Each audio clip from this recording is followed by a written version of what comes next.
اول المسلمین، وہ کون ہوتا ہے جو اول مسلم ہوتا ہے؟ کوئی مثال، کوئی شخصیت یاد آتی ہے جب اول مسلم کی بات ہوتی؟ ابراہیم علیہ السلام. ہم اول مسلم کیسے بن سکتے ہیں کہ جب اللہ کا حکم پتہ چل جائے تو پھر ہم اس کو کرنے کے طریقے سوچنے لگے، اور صرف طریقے ہی نہ سوچتے رہ جائیں بلکہ عمل کر ڈالیں کہ مجھے اب یہ کرنا ہے. مسلم ہوتا ہی وہ ہے جو سمع نہ و اطاع نہ کرے. آج ہم پڑھیں گے ایصال ثواب کے مسنون طریقوں کے بارے میں. سب سے پہلی بات یہ کہ ایصال ثواب ہوتا کیا ہے. ایصال کا لفظی معنی ہوتا ہے پہنچانا، پہنچانا وصل سے، اور ثواب کا معنی ہے اجر، مزدوری یا پہنچنے والی چیز. اجر پہنچانا، مزدوری پہنچانا. کیا چیز ذہن میں آ رہی ہے ایصال ثواب کی؟ کہ آپ نے کوئی کام کیا تھا جس کی مزدوری کچھ تو آپ نے اسی وقت لے لی اور کچھ آپ کا بونس یا پروفٹ بعد میں آپ کو بھیجا جا رہا ہے. ٹھیک ہے، یہ ہے بیسک کانسیپٹ. پینشن، اس سے آپ کو زیادہ اچھی طرح سمجھ آئے گا. پینشن کب ملتی ہے، کس کو ملتی ہے؟ جو زندگی میں جاب کرتا ہے، کام کرتا ہے، پھر اس میں سے کچھ جمع کراتا رہتا ہے اور بعد میں پھر اس کو زیادہ کر کے لوٹا دی جاتی. لیکن جو لوگ کچھ نہ کریں ان کی کتنی پینشن ہوتی ہے؟ جنہوں نے زندگی میں خود کوئی کام نہیں کیا تو وہ کیا پینشن لیں گے؟ اسپیسیفائڈ ٹائم اگر پورا نہ کیا ہو، فار ایگزامپل 50 ایئرز، جتنے بھی ایئرز ہیں، تو پھر بھی پینشن نہیں ملتی. تو ایصال پہنچانا، ثواب، مزدوری، اجر، جزا دے کے آنا. تو مرنے والے کا اپنا عمل جو وہ زندگی میں کرتا ہے، اس پر جو اس کو اجر ملنا ہوتا ہے، جو وہ آگے بھیجتا ہے، اس کے علاوہ اس کے جو اثرات باقی رہتے ہیں وہ اس کے لیے ثواب جاریہ بن جاتے ہیں. جیسا کہ سورۃ یاسین میں آتا ہے، انا نحن نحیی الموتى ونکتب ما قدموا وآثارهم وكل شیء احصیناہ فی امام مبین. انا نحن نحیی الموتى، بے شک ہم ضرور زندہ کریں گے مردوں کو. وَنَكْتُبُ، اور ہم لکھ رہے ہیں، مَا قَدَّمُوا، جو انہوں نے آگے بھیجا ہے، وَآثَارَهُمْ، اور جو اپنے پیچھے چھوڑا ہے، جو آثار چھوڑے. وَكُلَّ شَيْءٍ، اور ہر چیز کو، احصیناہ، ہم نے شمار کر رکھا ہے. اسٹیٹسٹیکل رپورٹس بنی ہوئی ہیں. احصیناہ فی امام مبین، ایک کھلے رجسٹر میں ہر چیز موجود. تو عمل کا ایک حصہ وہ ہوا جو ہم نے خود زندگی میں کر لیا اور آگے بھیج دیا، اور ایک وہ جس کے اثرات بعد میں چھوڑ آئے. یہ اثرات کئی قسم کے ہوتے ہیں، مال کی شکل میں، علم کی شکل میں، اور اولاد کی شکل میں، رشتہ داروں کی شکل میں، جن پر کوئی احسان کیا ہوتا ہے یا جن کے ساتھ ہمارا کوئی رشتہ ہوتا ہے. تو میت کے لواحقین جب اس احسان کے بدلے میں اس نیک عمل کی کوئی کنٹینیوشن یا اس کے علاوہ میت کی طرف سے کچھ کرتے ہیں، تو جو طریقے سنت سے رائج ہیں وہ اوتھینٹک ہیں، اور وہ اس کے لیے، یعنی میت کے لیے صدقہ جاریہ بنتے ہیں. ہمارے معاشرے میں ایصال ثواب کی اصطلاح میت کو ثواب پہنچانے کے لیے استعمال ہوتی ہے. مثلا ایک مسلمان کوئی نیک عمل کر کے اللہ تعالیٰ سے اس طرح دعا کرے کہ اے اللہ، اس عمل کا جو اجر و ثواب ہے وہ فلاں مسلمان کو دے دے، یا پھر کوئی مسلمان اس نیت اور دعا کے ساتھ کوئی عمل کرے کہ میں یہ نیک عمل فلاں شخص کی طرف سے کر رہا ہوں نیابتاً.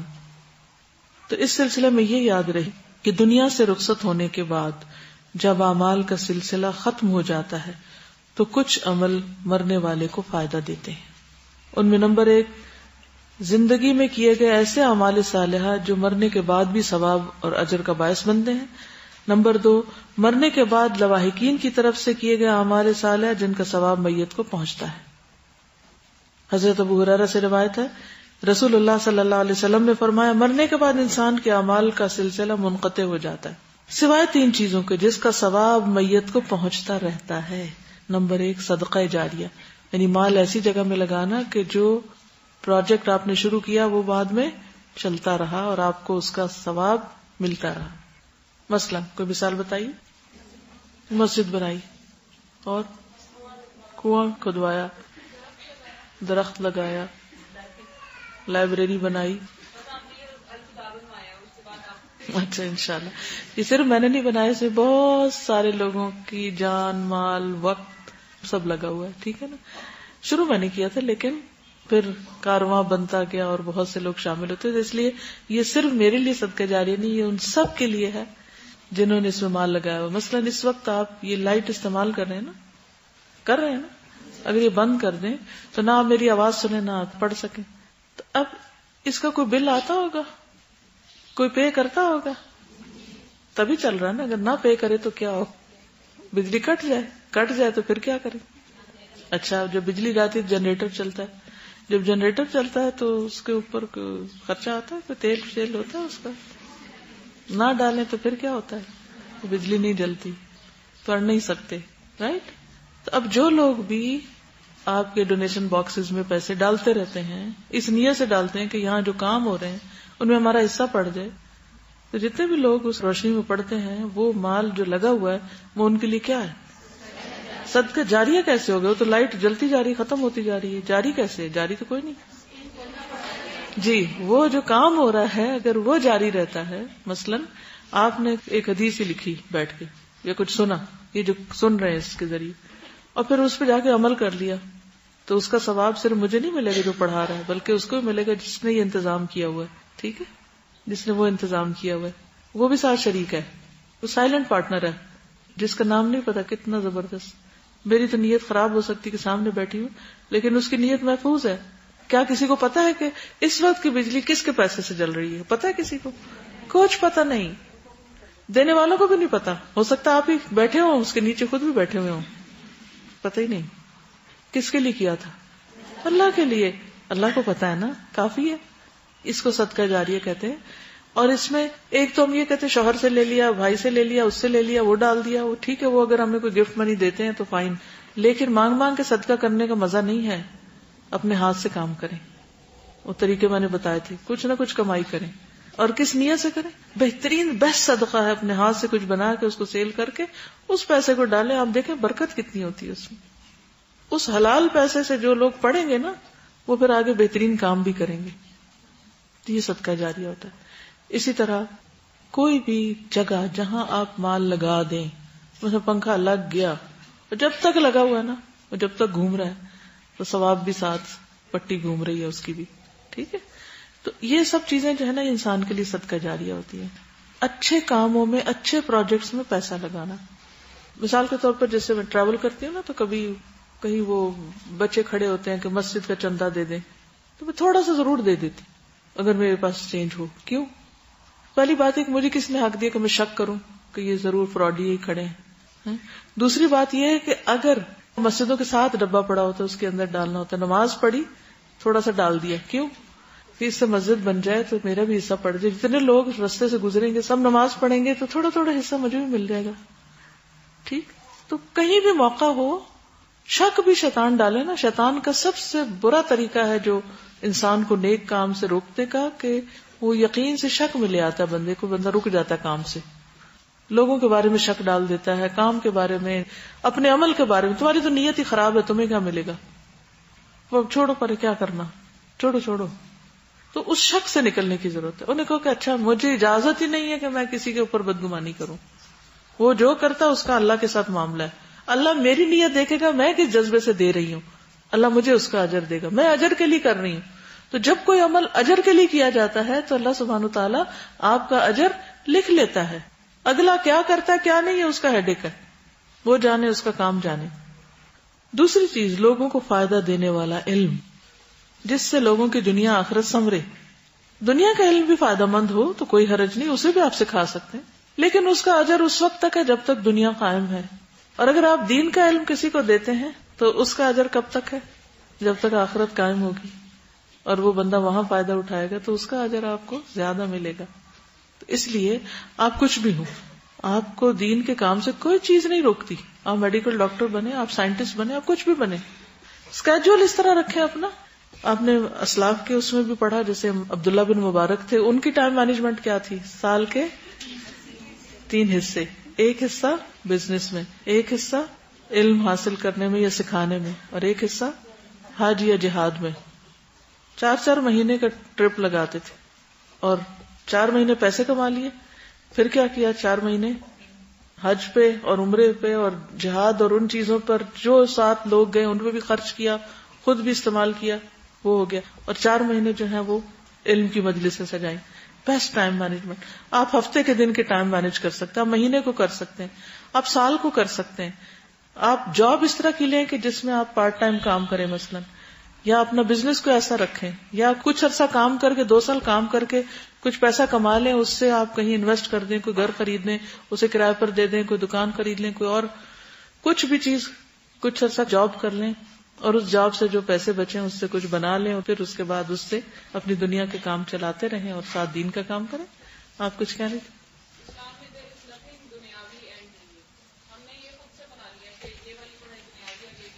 دیکھیں اس میں نیت کا فرق ہے نا. کچھ چیزیں ہم صرف دنیا کے لیے پڑھتے ہیں. دین اور دنیا 2 لفظ الگ الگ بہرحال ہیں، اور میجورٹی ہماری انہی ٹرمز میں سوچتی ہے. اس مائنڈ سیٹ کو چینج کرنے کی ضرورت ہے، مگر اس سے انکار نہیں کیا جا سکتا کہ کچھ چیزیں پیورلی دنیا سے تعلق رکھتی ہیں اور کچھ چیزیں پیورلی آخرت سے تعلق رکھتی ہیں. مومن دنیا میں جو کچھ کرتا ہے آخرت میں اس کا ثواب اس کو ملتا ہے، لیکن دونوں میں فرق ہے. ایک عام کتاب پڑھنے اور ایک قرآن کے پڑھنے میں فرق ہے. ٹھیک ہے. اور پھر اینڈ آف دا ڈے یہ بھی ہو سکتا ہے کہ قرآن پڑھنے والا جہنم میں پہنچ جائے اور دنیا کی تعلیم اللہ کی خاطر حاصل کرنے والا جنت میں پہنچ جائے. کیوں؟ فرق کہاں سے آئے گا؟ نیت سے. رائٹ؟ اوکے، آگے چلتے ہیں. تو دوسرا کیا ہے؟ لوگوں کو فائدہ دینے والا علم جس سے فائدہ پہنچے. اور فائدہ کہاں پہنچے، کتنا پہنچے. اگر کوئی بہت کچھ بھی پڑھے لیکن اس سے اس کی آخرت میں کوئی فائدہ نہیں ہوا، چاہے وہ قرآن ہی کیوں نہ پڑھ رہا ہو یا پڑھا رہا ہو، تو فائدہ نہیں. ٹھیک ہے.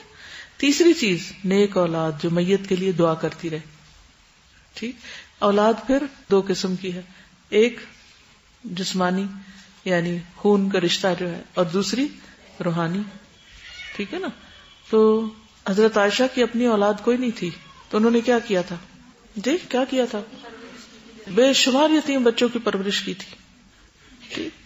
تو نیک اولاد جو میت کے لیے دعا کرتی رہے، اور نہ صرف یہ کہ اولاد بلکہ جو بھی آپ کے لیے دعا کرے گا وہ آپ کو پہنچے گی. صدقہ جاریہ کے کاموں میں دینی بھلائی کے کام، مسجد، مدرسہ، کتب خانہ، مسافر خانہ، شفا خانہ، پانی پلانے کا انتظام، سایہ دار یا پھلدار درخت لگانا، یہ سب صدقہ جاریہ کے کام ہیں.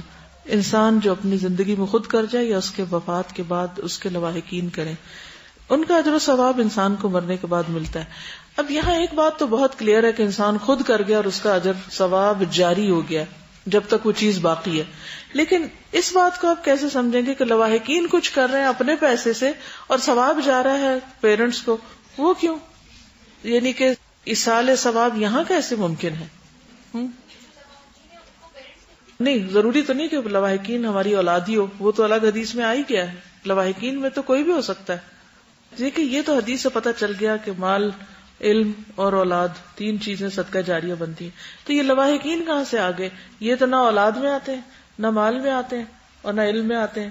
تو پھر ان کا کیا ہمیں کیسے پہنچے گا جبکہ وہ ان کا عمل ہے، وہ اپنا پیسہ لگا رہے ہیں. لواحقین کون ہوتے ہیں؟ صرف خون کے رشتہ یا کوئی اور بھی جو بھی متعلقین ہیں. لاحق کا مطلب ہے تو جو جس کے ساتھ لگا ہوا ہو. لاحق بیماری لاحق ہوگی، لگ گئی ہمارے. مثلا میرے مرنے کے بعد میمونہ اگر میرے لیے کنواں کھدواتی ہے تو مجھے کیوں پہنچے اس کا ثواب؟ پیسہ اس کا، محنت اس کی، آئیڈیا اس کا، مجھے کہاں سے ثواب آ گیا؟ یہ کیسے آپ کنیکٹ کریں گے؟ یس، عام طور پہ یہ ہوتا ہے کہ اگر آپ اپنے لواحقین کے ساتھ زندگی میں احسان کے درجے میں ہیں تو تبھی وہ مرنے کے بعد آپ کے لیے کچھ کریں گے نا.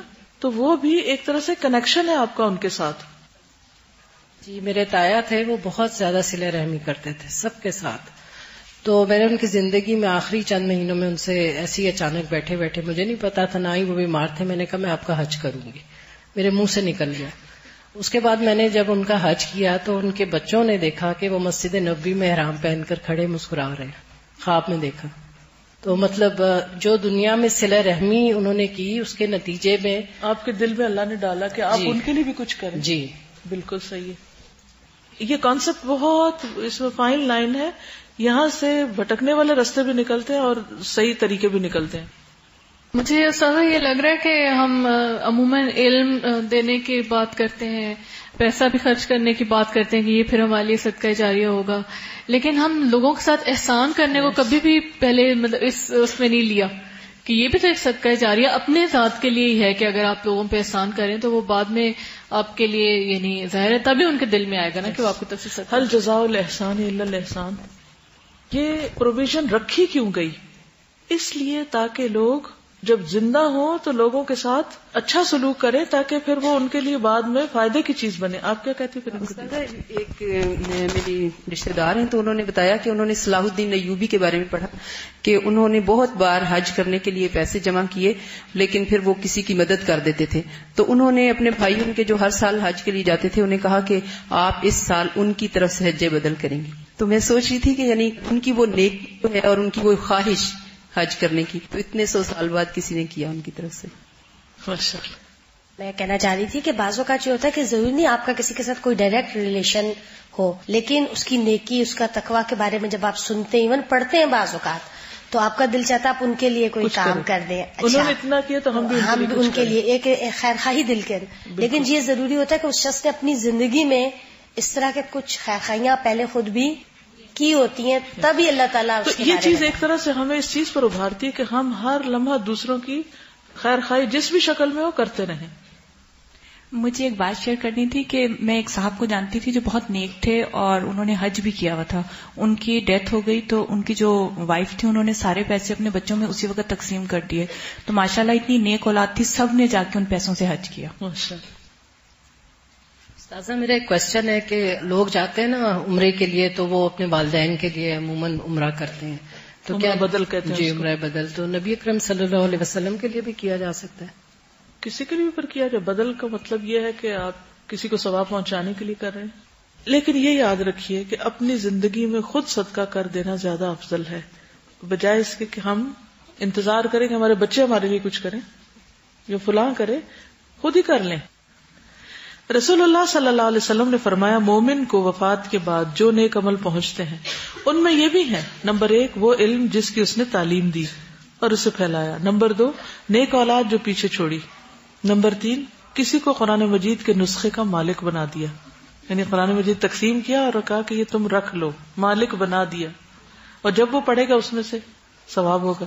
نمبر 4 مسجد جو اس نے تعمیر کی، یہ سنن ابن ماجہ کی روایت ہے. نمبر 5 مسافر خانہ جو اس نے قائم کیا. اب اس سے آپ اندازہ لگائیں کہ صرف مسجد نہیں بلکہ مسافروں کے ٹھہرنے کی جو جگہ ہے جس سے فیض عام پہنچ رہا ہے وہ بھی اس میں شامل ہو گیا. نمبر 6 نہر جو اس نے جاری کی، پینے کا پانی، کنواں ہو یا نہر دونوں. لوگ صرف کنویں پہ اڑ جاتے ہیں کہ کنویں ہی کو دعائیں، حالانکہ نہر ہو، ٹیوب ویل ہو، نلکا ہو، کچھ بھی ہو.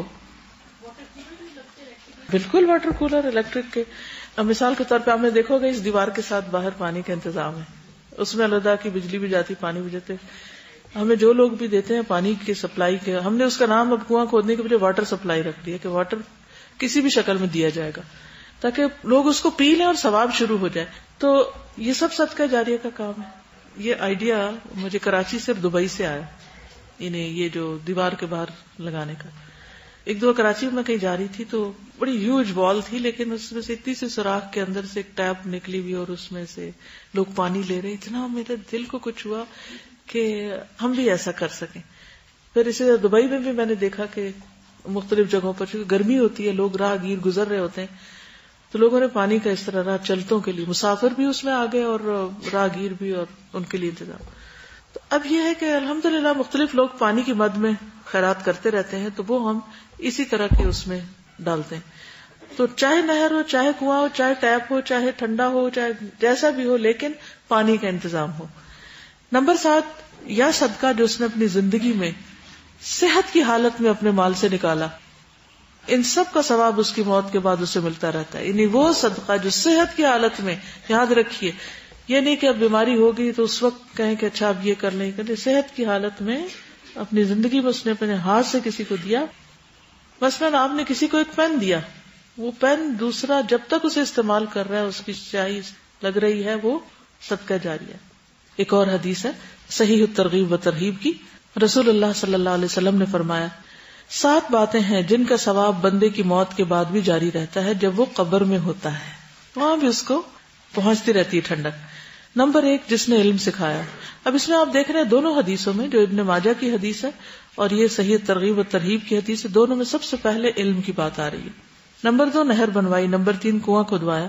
نمبر 4، درخت لگوایا۔ نمبر 5، مسجد بنوائی۔ نمبر 6، کسی کو قرآن کے مصحف کا وارث بنا دیا۔ نمبر 7، یا اولاد چھوڑی جو اس کے مرنے کے بعد اس کے لیے استغفار کرتی ہے، یعنی صرف اولاد نہیں چھوڑی کہ جو نماز بھی نہ پڑھتی ہو، جو ماں باپ کے لیے بخشش کی دعا کرتی ہے۔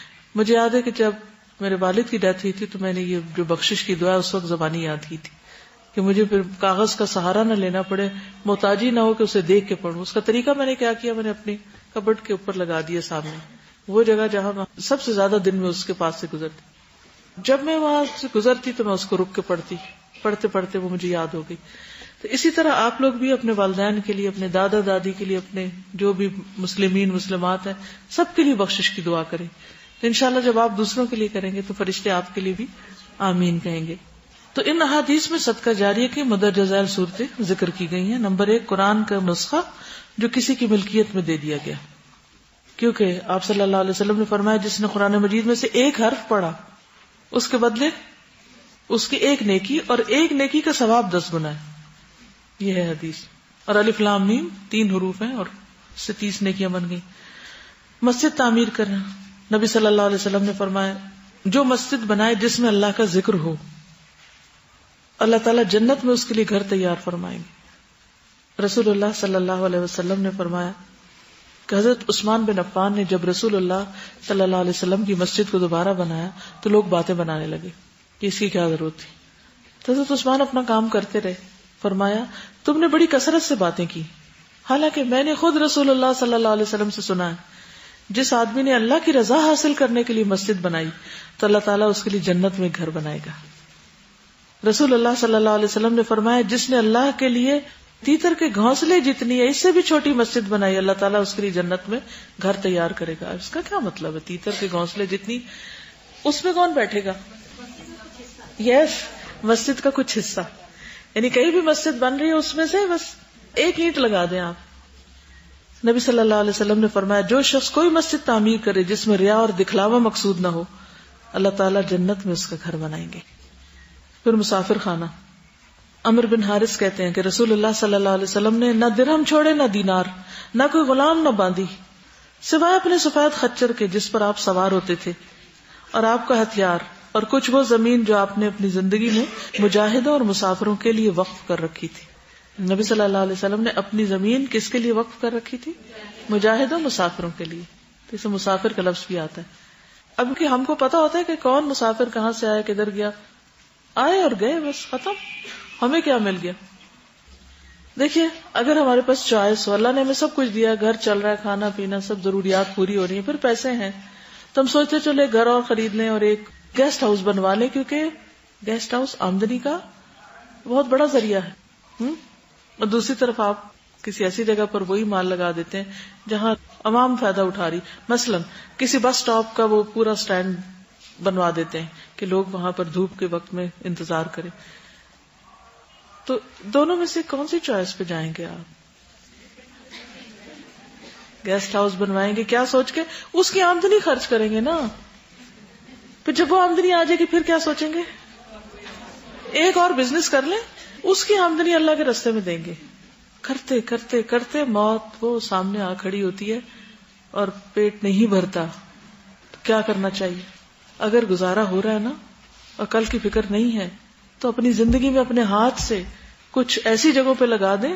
دیکھیے ہمارا مال ہم اپنے ہاتھ سے نہیں لگاتے، کس سے توقع ہے کہ ہمارے مرنے کے بعد وہ لگائے گا؟ بتائیے، کیا وہ لگائیں گے؟ ہم نے نہیں لگایا، جن کا مال تھا انہوں نے تو کمایا بھی نہیں، وہ کیوں لگائیں گے؟ تو ہمیں اپنے لیے پہلے سب سے خود ہی کچھ کر لینا چاہیے۔ بس ٹھیک ہے تمہیں 2 وقت کی روٹی ملی نا، کافی ہے، اب باقی ان لوگوں کے لیے بھی کچھ بنائے جو مصیبت میں پڑے ہوئے ہیں، جن کے پاس کچھ نہیں۔ نبی صلی اللہ علیہ وسلم نے فرمایا مسلمان کا وہ مال کتنا عمدہ ہے جو مسکین، یتیم اور مسافر کو دیا جائے۔ اسی طرح وہ شخص جس کے باغ کو پانی پلانے کے لیے آسمان سے آواز آئی تھی کہ فلاں کے باغ کو سیراب کرو، تو جب اس سے پوچھا گیا کہ تم نے کیا نیکی کی، یہ صحیح بخاری کی روایت ہے، بالکل سچی کہانی کہ ایک شخص کہیں سے جا رہا تھا تو اسے بادلوں سے آواز آئی کہ فلاں جگہ چلو، وہاں برسو. تو اس نے دیکھا بادل ادھر کوڑ رہا ہے، جدھر گیا وہیں بارش ہونے لگی تو وہ بھی اس طرف چلا گیا. میں جا کے دیکھوں وہاں ہے کون. گیا تو وہاں ایک آدمی تھا، اس سے پوچھا بھائی تم کیا کرتے ہو؟ کیونکہ میں نے اس بادل سے آواز سنی جو یہاں آیا کہ فلاں جگہ چلو. کیونکہ فرشتے ایک دوسرے کو بتا رہے ہوتے نا اب آگے چلو، کام جیسے بھی کرتے. تو اس نے کیا کہا، میں اپنے باغ کے 3 حصے کرتا ہوں جو اس کی آمدنی ہوتی، ایک گھر والوں کے لیے، ایک دوبارہ اسی میں انویسٹ کرتا ہوں باغ میں، اور تیسرا حصہ جو ہوتا ہے وہ صدقہ کرتا ہوں، اس میں مسکینوں، سائلوں اور مسافروں کے لیے رکھتا ہوں. ہم بھی تو اپنی اسی طرح منی مینجمنٹ کر سکتے ہیں نا کہ اگر 2 گھر ہیں اور ایک کا کرایہ آتا ہے تو وہ اپنے گھر پہ لگا لے، دوسرے کا کرایہ آتا ہے تو آپ کیا کریں، وہ مسافروں، یتیموں، مسکینوں، صدقہ خیرات کے لیے رکھ لیں. کیا سوچ کے کہ اپنے ہاتھ کا دیا ہی کام آئے گا، بعد میں نہیں کسی نے یاد رکھنا. پھر نہر جاری کرنا، کنواں کھودوانا.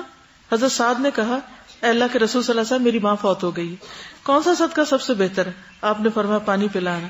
انہوں نے کنواں کھودا اور کہا یہ سعد کی والدہ کی طرف سے، تو اپنی والدہ کے لیے ان کے فوت ہونے کے بعد. اچھا یہاں بھی سعد کیوں کہہ رہے ہیں صدقہ کرنے کا، سوچ کیوں رہے ہیں، کیا وجہ تھی؟ کیونکہ ماں کو پسند تھا یہ کام.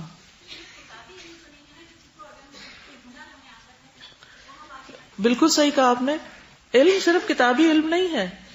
کتابی کی بات اس لیے کرتے ہیں کہ وہ آسانی ہو جاتی ہے، اس لیے آپ کو کہتے ہیں کہ کتاب میرا جینا ورنہ ساتھ لے جائیں کہ پڑھ کے ہی سنا دے. کسی کو کوئی بھی ہنر آپ سکھاتے ہیں، اس سے وہ جو پیسے کماتا ہے، اس پیسوں سے جو وہ اچھے کام کرتا ہے، وہ سارا آپ کا صدقہ جاریہ بن گیا. تو ہنر سکھانا بھی صدقہ جاریہ ہے. علم کوئی بھی ہو سکتا ہے. کیونکہ بعض اوقات ہم کہتے ہیں نا کہ اس سے تو اس نے مال ہی کمانا ہے، تو اس کو کیوں ہم یہ دیں؟ نہیں، وہ مال کما کے اگر وہ اچھا انسان ہے تو وہ مال سے بھی صدقہ کرے گا، تو اس میں بھی آپ کا حصہ چلا جائے گا. لیکن اگر وہ شرابی ہے یا غلط کام کرتا ہے تو ہرگز نہ دیں. دیتے ہوئے ضرور دیکھیں کہ یہ کر کیا رہا ہے. ٹھیک ہے. رسول اللہ صلی اللہ علیہ وسلم نے فرمایا جس نے کوئی کنواں کھدوایا پھر جو بھی پیاسا جاندار اس میں سے پانی پیے گا، ہاں وہ جن ہو یا انسان یا کوئی پرندہ، تو قیامت تک اللہ تعالیٰ اس بندے کو اجر دیتا رہے گا. جن بھی پانی پی لے جس کو آپ دیکھتے ہی نہیں، انسان تو پھر بھی آپ کو نظر آ جائے، اچھا وہ میرا کنواں، اس سے لوگ پانی پی رہے ہیں، ٹھیک ہے، وہ باہر لگا ہوا نلکا اس میں سے پی رہے ہیں پانی لوگ، وہ تو نظر آ گئے. لیکن جن بھی پیے تو تب بھی اجر ہے. کبد حری من جن ولا انس ولا طائر الا اجرہ اللہ یوم القیامہ. قیامت تک اللہ اس کو اجر دے گا، قیامت تک. اب قیامت تک تو ہم دنیا میں رہ نہیں سکتے کہ خود اپنے لیے صدقہ کرتے رہیں، تو ایسی جگہوں پہ انویسٹ کر جائیں، جیسے دنیا کے لیے انویسٹ کرتے ہیں نا، آخرت کے لیے انویسٹ کر جائیں کہ جہاں کام ہوتا رہے اور آپ کو ثواب ملتا رہے. پھر درخت لگانا. نبی صلی اللہ علیہ وسلم نے فرمایا اگر کوئی مسلمان کسی درخت کا پودا لگاتا ہے اور اس درخت سے کوئی انسان یا جانور کھاتا ہے تو لگانے والے کے لیے وہ صدقہ ہوتا ہے. اس کے علاوہ جو وہ آکسیجن پروڈیوس کرتے ہیں وہ بھی صدقہ ہے. رسول اللہ صلی اللہ علیہ وسلم نے فرمایا کوئی بھی مسلمان جو ایک درخت کا پودا لگائے یا کھیتی میں بیج بوئے پھر اس میں سے پرندے یا انسان یا جانور جو بھی کھاتے ہیں وہ اس کی طرف سے صدقہ ہے. تو اب درخت لگانا کیا ہے؟ صدقہ جاریہ کا کام، سراسر دنیا کا کام، لیکن یہ بھی صدقہ جاریہ کیونکہ لوگوں کو فیض پہنچ رہا ہے. رسول اللہ صلی اللہ علیہ وسلم نے فرمایا جس مسلمان نے کوئی پودا لگایا تو اس درخت سے جو کھایا گیا وہ اس کے لیے صدقہ ہے، جو اس سے چوری کیا گیا وہ بھی صدقہ ہے. اب بتائیے کہ آپ جو سوچتے ہیں یہ چور لوگ ہیں ان کو نہیں دینا کچھ، خود ہی حکم لگا بیٹھتے ہیں. چوری بھی وہ کر جائیں تو آپ کی نیت آپ کے لیے. جو درندوں نے کھایا وہ بھی صدقہ ہے، جو پرندوں نے کھایا وہ بھی صدقہ ہے، اور جو بھی اس میں کوئی کمی کرے گا مگر وہ اس کے لیے صدقہ ہوگا. جو بھی اس میں کمی کرے گا، کیڑی لگ گئی، دیمک لگ گئی، صدقہ ہے. ٹھیک ہے. سبحانک اللہم و بحمدک اشہد ان لا الہ الا انت استغفرک و اتوب الیک. السلام علیکم و رحمۃ اللہ وبرکاتہ.